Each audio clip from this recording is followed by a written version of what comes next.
आराध्य देव के श्री चरणों में सत सत नमन। मैं धैर्य गादिया सूरत से जैन हिंदी ऑडियो बुक में आपका स्वागत करता हूँ। अगर आप इस चैनल पर नए हैं तो इसे सब्सक्राइब कर दीजिए और बेल आइकन प्रेस कर दीजिए, जिससे चैनल के नोटिफिकेशंस आपको रेगुलरली मिलते रहें। महाभारत कथा।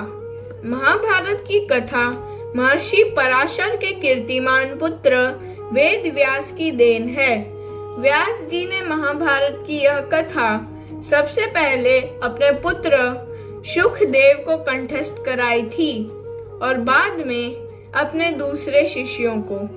मानव जाति में महाभारत की कथा का प्रसार महर्षि वेशपयान के द्वारा हुआ। वेशपयान व्यास जी के प्रमुख शिष्य थे। ऐसा माना जाता है कि महाराजा परीक्षित के पुत्र जन्मेजय ने एक बड़ा यज्ञ किया। इस महायज्ञ में सुप्रसिद्ध पौराणिक सूत जी भी मौजूद थे। सूत जी ने समस्त ऋषियों की एक सभा बुलाई। महर्षि शौनिक इस सभा के अध्यक्ष थे। सूत जी ने ऋषियों की सभा में महाभारत की कथा प्रारंभ की कि महाराजा शांतनु के बाद उनके पुत्र चित्रांगद हस्तिनापुर की गद्दी पर बैठे। उनकी अकाल मृत्यु हो जाने पर उनके भाई विचित्रवीर्य राजा हुए। उनके दो पुत्र हुए, धृतराष्ट्र और पांडु। बड़े बेटे धृतराष्ट्र जन्म से ही अंधे थे, इसलिए उस समय की नीति के अनुसार पांडु को गद्दी पर बैठाया गया। पांडु ने कई वर्ष तक राज्य किया। उनकी दो रानियां थी, कुंती और माद्री। कुछ समय राज्य करने के बाद पांडु अपने किसी अपराध के प्रायश्चित के लिए तपस्या करने जंगल में गया। उनकी दो रानियां भी उनके साथ ही गई। वनवास के समय कुंती और माद्री ने 5 पांडवों को जन्म दिया। कुछ समय बाद पांडु की मृत्यु हो गई। 5 अनाथ बच्चों का वन के ऋषि मुनियों ने पालन पोषण किया और पढ़ाया लिखाया। जब युधिष्ठिर 16 वर्ष के हुए तो ऋषियों ने 5 कुमारों को हस्तिनापुर ले जाकर पितामह भीष्म को सौंप दिया। 5 पांडव बुद्धि से तेज और शरीर से बली थे। उनकी प्रखर बुद्धि और मधुर स्वभाव ने सबको मोह लिया था।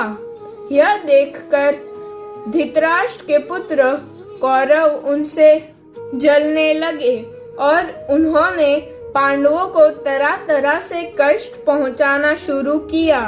दिन पर दिन कौरवों और पांडवों के बीच वैर भाव बढ़ता गया। अंत में पितामह भीष्म ने दोनों को किसी तरह समझाया और उनके बीच संधि कराई। भीष्म के आदेशानुसार कुर राज्य के 2 हिस्से किए गए। कौरव हस्तिनापुर में ही राज करते रहे और पांडवों को एक अलग राज्य दे दिया गया, जो आगे चलकर इंद्रप्रस्थ के नाम से मशहूर हुआ। इस प्रकार कुछ दिन शांति रही।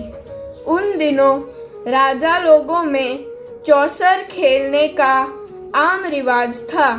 राज्यों तक की बाजियां लगाई जाती थी। इस रिवाज के मुताबिक एक बार पांडवों और कौरवों ने चौपड़ खेला। कौरवों की तरफ से कुटिल शकुनी खेला। उसने युधिष्ठिर को हरा दिया। इसके फलस्वरूप पांडवों को राज्य छीन गया और उनको 13 वर्ष का वनवास भोगना पड़ा। उसमें एक शर्त यह भी थी कि 12 वर्ष के वनवास के बाद 1 वर्ष अज्ञातवास करना होगा। उसके बाद उनका राज्य उन्हें लौटा दिया जाएगा।